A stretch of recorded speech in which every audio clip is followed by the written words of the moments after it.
Greetings, friends, and welcome to Mark's Vinyl Collection episode number 11. It is December the 10th. I know everybody out there is having a great time buying Christmas presents. Yeah. And the weather is starting to turn here in Canada. I don't think you can see it behind me there in the window, but we finally had a little bit of snow come, finally. So, we'll probably have a white Christmas. For a minute there, I was thinking we weren't going to have one. Anyways, we're not here to talk about the weather. We're here to talk about vinyl records. And I've gotten a few, surprisingly enough, considering that the last couple of weeks have been very crazy with the release of my album that just came out, A Brand New Day. So I have been able to get out here and there and pick up some stuff. And I finally had one delivered that I've been waiting for since God knows when. So we'll start with that one first, actually, to get it out of the way. Because I know people have been hearing me bitch about this record on my Facebook page. So let's get this one out of the way first. I finally got, thanks to Pledge Music, my copy of Virgil and Steve Howe's Nexus. Now, I've been a pledger on Pledge Music for quite a few things, mainly Yes related. I got a few Rick Wakeman records through Pledge Music. And when this came up, I jumped on it right away. It is a simply brilliant record. I know that this is not helping. I'll probably try to put in some better photos of it in there. But in the meantime, I will just do this, just to show you what's going on in there. Ah, scheiße.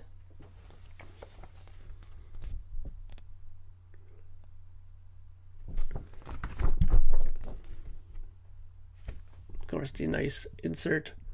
And in typical Steve Howe fashion, he does list all the instruments that he plays per each song. Now you're probably wondering why I said scheiße, because something dropped out of this. See if I can get a hold of it here. Come on.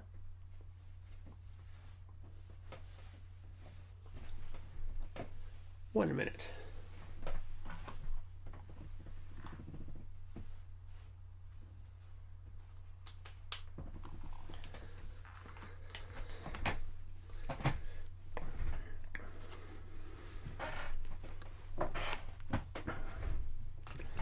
So what I was going down on the floor for was this dropped out of it. It's a CD version of the album, which is nice that it came with it.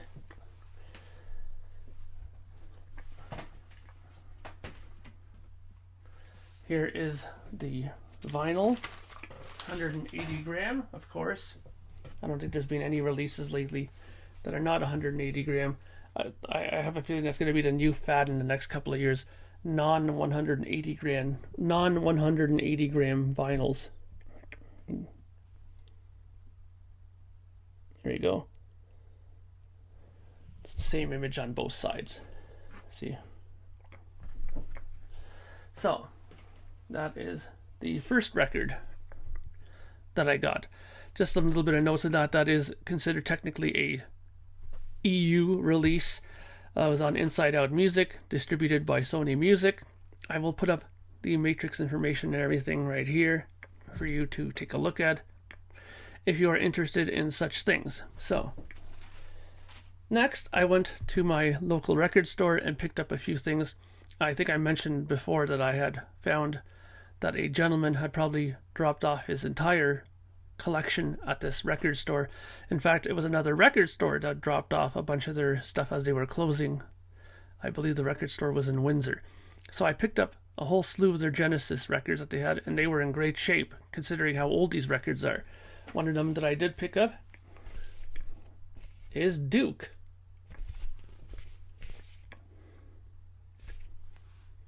Now, surprisingly, of course, it had to be upside down, right? Surprisingly in good shape, considering that this record came out in 1980. And so did this version. Now, it is a gatefold. It is a Canadian pressing.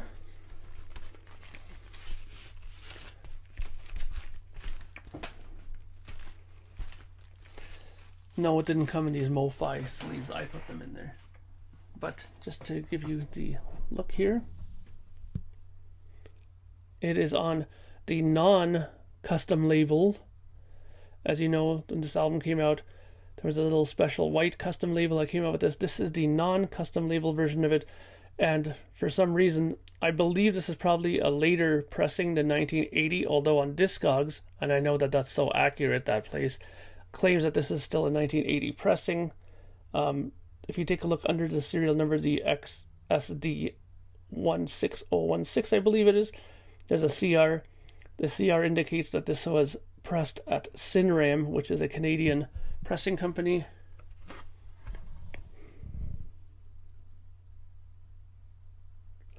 I will put up the information here again, as per usual.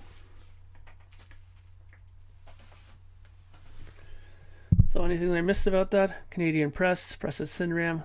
Oh, it was mastered also by Ray Staff, very well-known mastering engineer, well-known to be working out of Trident, I believe it was, where he worked.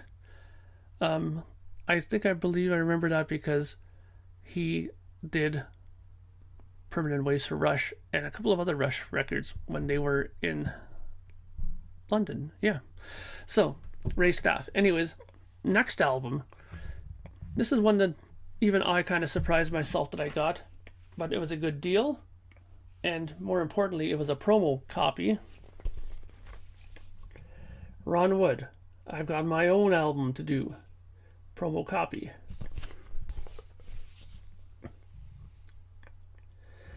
$1974, mastered at Kendon, and I know that's a name that most people in the 70s are familiar with as far as mastering goes. It is a Warner Brothers release. It even has the original inner sleeve, which I will show you right now. And boy, this is definitely an early press because this paper sleeve is whoo.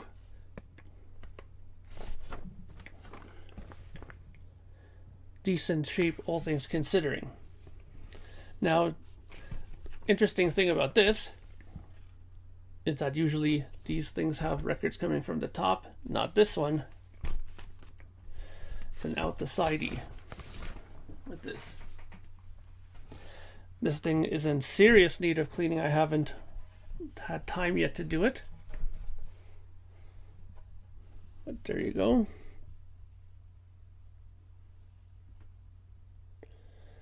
I've listened to maybe the first 2 songs off of this, and it's exactly what you would expect. It's Rolling Stone type rock and roll, which is good to listen to on, days when you're out and about, drinking a few beers.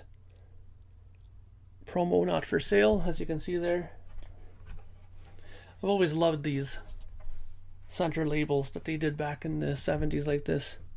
The Burbank, home of Warner Brothers Records, these whole palm trees and that. So yeah, Ron Wood, first solo album from what I understand, and definitely sounds like a Stones record. In fact, I believe Mick Jagger and Keith Richards did actually write a couple of songs on there, and Keith Richards actually appears on the record playing guitar. So how much more Rolling Stones can you get than that?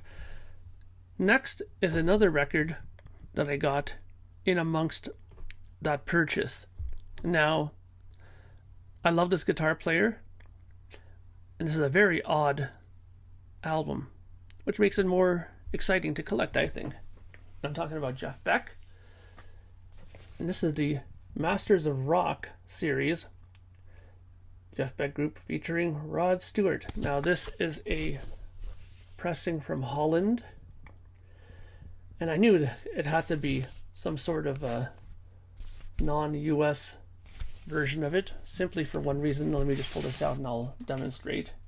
Because the cover is ever so flimsy, and most German and European labels back in the 70s had these kind of flim-flam sort of material for their albums. Funny thing is, this is probably the best showing on camera that I have is with this one. Figures, eh? So let's take a look at the vinyl. What I meant by that is that I don't have any, I wasn't getting some major glare off it. You could actually see the cover for once. So here is the label, Columbia. Rather odd looking Columbia label if you ask me. Dark blue. Flip it over side 2. It's the same exact thing, just listing the side 2 content. Now, I'll admit I love Jeff Beck.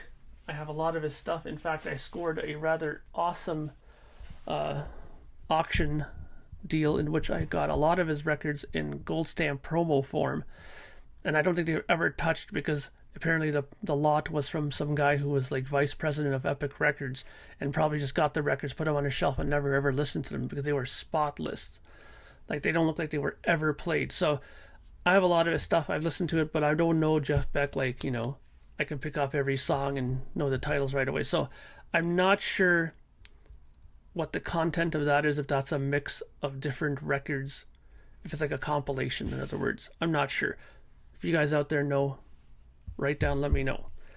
Okay, so that's the Masters of Rock series, Jeff Beck group featuring Rod Stewart. Came out on Columbia Records, distributed by BV Bovima Holland. And it's a 1973 Holland pressing. Okay, now we get to the two that I was very excited about. As you all know, because I did mention this in, I think, my last update, or my last vinyl video, I've been very pleased to start collecting the 2017 Judas Priest vinyls. I do realize now that they're the 2001 remasters, I believe, but they're now being pressed on vinyl. So I've been collecting them. They are the We Are Vinyl series, and this time I have British Steel. Who could not include this in their vinyl collection? This is like a must-have. This is like having Appetite for Destruction, or, you know, Master of Puppets, or this is like, you know, you just name it, Van Halen 1. You have to own this, right? I mean, or Number of the Beast by Iron Maiden. You know, this is a must-have record. And if you don't believe me, look at that track listing: Breaking the Law, Rapid Fire, Metal Gods, Grinder, United, Living After Midnight, You Don't Have to Be Old to Be Wise, The Rage, and Steeler. I mean, this whole record is like fantastic top to bottom. So let's take a look at the contents of it. I love how they do these inner sleeves. It's the same, it's the cover pretty much, which is actually nice here. This is not glaring, you can actually see it. Yeah, baby, look at that. And the lyrics.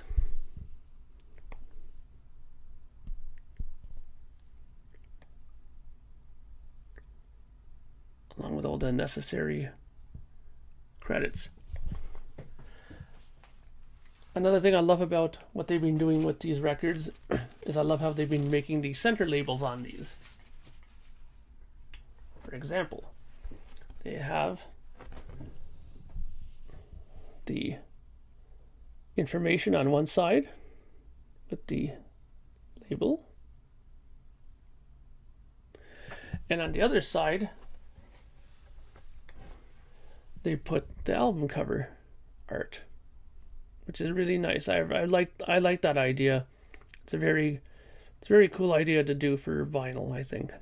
So, tip of the hat to the label, which I believe is Columbia Records / Legacy, which is owned by Sony Music. So that's a fantastic add to my collection, and a fantastic add to anybody's collection. Now let me just double check if I need to say anything else. This is technically considered a 2017 EU release, made in Germany. Columbia Records label, distributed by Sony Music. Importantly as well, this is pressed at MPO, which is a very good pressing plant in Europe.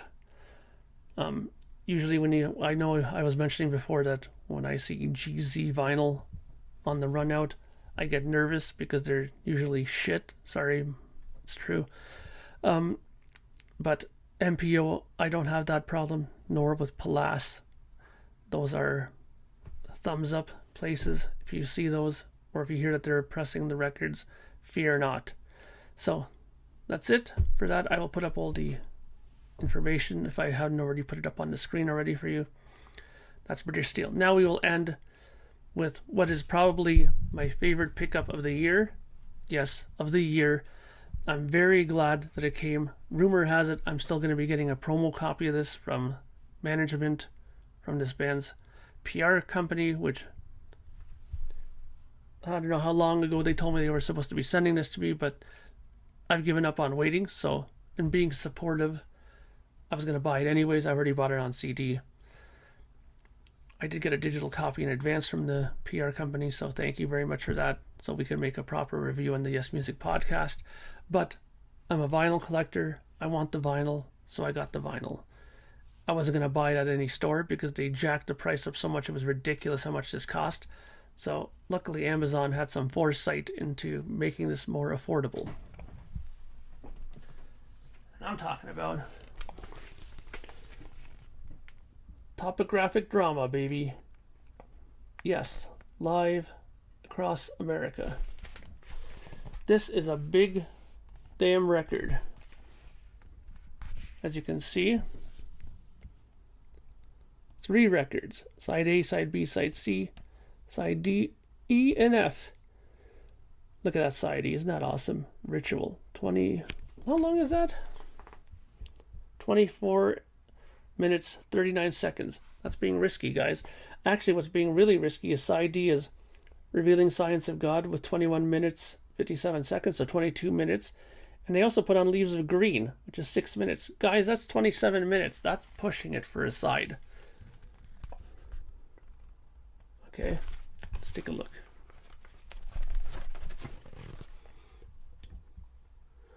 I love the way they made this. Tip of the hat to the Gottlieb brothers. Gottlieb? Am I pronouncing that right? I hope I did. The Gottlieb brothers. They designed this fantastic album. And they're huge supporters of the Yes Music podcast. So, and this is a big collection, so I'm just going to show you one record, okay, because there's no point in me pulling out all of them because they have the same center labels. But what I will do is I will pull out the book that came with this too. It's like a program. Some great pictures. I can't see if you guys can see that. Completely hindering my own vision, but it's for you guys, not for me. A fantastic Roger Dean graphic again.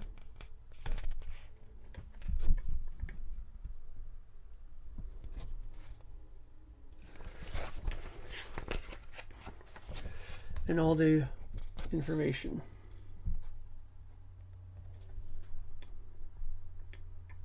On the back.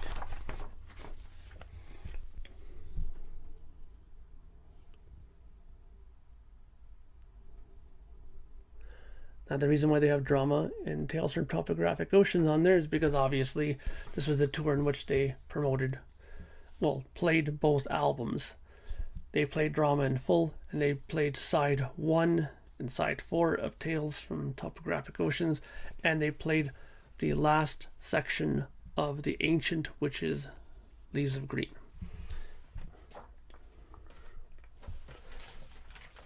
180 gram vinyl. Actually, this almost feels like it could be more, actually, but I'm pretty sure it's still 180. Okay, so brilliant center labels on this.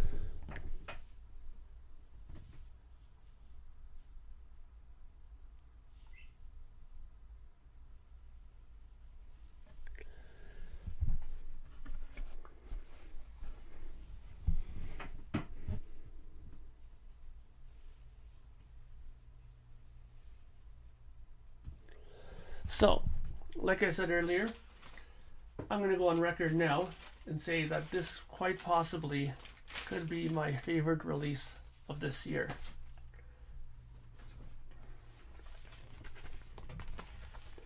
Now, I'm not going to be a total jerk off and say, yeah, you know, if you don't go and buy this record, then you're an idiot or whatever. I'm just going to say that it is a fantastic album. It sounds great. It's probably one of the best sounding Yes live albums I've heard, and I have a lot of Yes stuff. A lot. I have like every possible Yes live album. I have the Progeny set. I even have the set that came out on vinyl where they did one song from each show off the box set on vinyl. So I collect everything from Yes. This is probably the best sounding vinyl that I have of a live Yes concert. I know it's expensive. In stores I've seen it as high as $88 to buy, which is crazy. But you know, it is a big set. It is 3 records. The packaging is fantastic. It couldn't have been cheap to make it. If you can afford it, I say get it. It's definitely worth it. Every cent that I spent on it is totally worth it. But they also have a very cool 2 CD set of the same thing. You can buy that if you can't afford it. It sounds great as well. It really does. I was blasting it in my car the other day. So it's a great set to have. I highly recommend it. Anything I'm missing from that? It is considered a US pressing. It is on Rhino Records, distributed by Warner Brothers, and it was mastered at Capitol Records. I'll put up all the information for you guys up there. And that's it. So, I'm not sure if I'll be doing one more of these before Christmas. If not, I hope everybody out there has a fantastic Christmas, and we'll be definitely sharing what we have after Mr. Santa Claus drops off his presents under the tree for everybody. I'm sure we'll all be doing vinyl videos at that point. So, that's it for now. This is Mark Anthony K saying thank you for watching. Subscribe if you haven't done so yet. Hit the like button too if you don't mind. And yeah, so that's it. I hope you found this informative and enjoyable. And I will talk to you guys again either before Christmas or definitely after Christmas. Take care. Talk to you guys later.